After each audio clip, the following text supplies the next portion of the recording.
kita jatuh, kita jadi tahu mana yang teman dan mana yang sahabat. Saat kita gagal, kita jadi tahu mana yang betul-betul peduli dan mana yang hanya singgah dalam senang.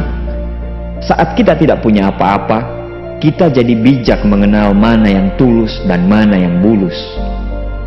Saat kamu sukses, kaya, dan lagi di atas dalam proses kehidupan, semua orang akan memuji, semua orang akan menyanjung, bahkan semua orang akan mengaku kalau dia ikut berperan dalam suksesmu. Tapi pada saat kamu jatuh, pujian itu akan berubah menjadi hinaan, sanjungan itu akan berubah menjadi cacian. Semua orang tidak akan pernah menganggapmu ada. Percayalah, saat gagal, semuanya menjadi gelap. Kamu akan ditinggalkan, dan kamu seperti ilalang kering di padang tandus. Tapi saat gagal itulah Tuhan akan menunjukkan siapa yang setia dan siapa yang tidak setia.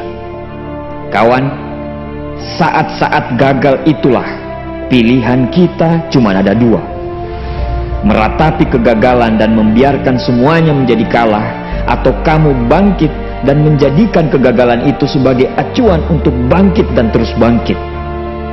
Menangislah sekeras mungkin, berteriaklah selantang mungkin. Tidak apa-apa. Tidak ada manusia hebat di dunia ini yang tidak pernah menangis dan berteriak karena gagal. Menangis dan berteriak saat gagal bukan karena kita lemah. Kita hanya manusia biasa. Kita bukan malaikat. Tumpahkan semua kesedihanmu dalam setiap doa-doamu. Berdoalah, jangan meminta supaya semua masalah menjadi ringan, tapi berdoalah dan mintalah agar pundak kita kuat untuk memikul semua masalah yang kita hadapi. Ketahuilah, Tuhan menciptakan masalah selalu beserta solusinya. Tapi setelah itu, kamu harus bangkit. Kamu harus jauh lebih hebat daripada sebelumnya. Kegagalan adalah guru terbaik yang akan mengajarkan kita untuk bangkit kembali dan mengetahui hal mana yang perlu kita hindari di kemudian hari. Ketahuilah, anak panah akan melesat jauh ke depan jika sebelumnya ditarik jauh ke belakang. Sama, kesuksesan yang luar biasa pasti diraih setelah mengalami kegagalan yang teramat dalam. Kegagalan hanya akan dirasakan oleh orang-orang yang mau berjuang.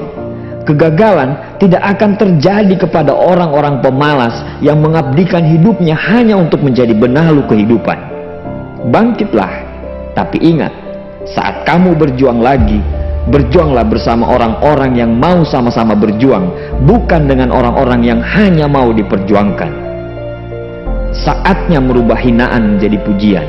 Saatnya merubah cacian menjadi tepuk tangan. Saatnya mengembalikan apa yang sudah hilang. Insya Allah, kamu, kita pasti bisa. Pada saat sukses itu datang, datangi semua orang-orang yang menghinamu pada saat gagal. Datangi semua orang yang meninggalkanmu pada saat terpuruk. Katakan pada mereka, terima kasih kawan, karena dulu sudah menghinaku. Setelah itu, pergilah dan doakan mereka, karena sesungguhnya nikmat terbesar dalam hidup adalah ketika kita ikhlas mendoakan orang yang membenci dan menghina kita. Terima kasih.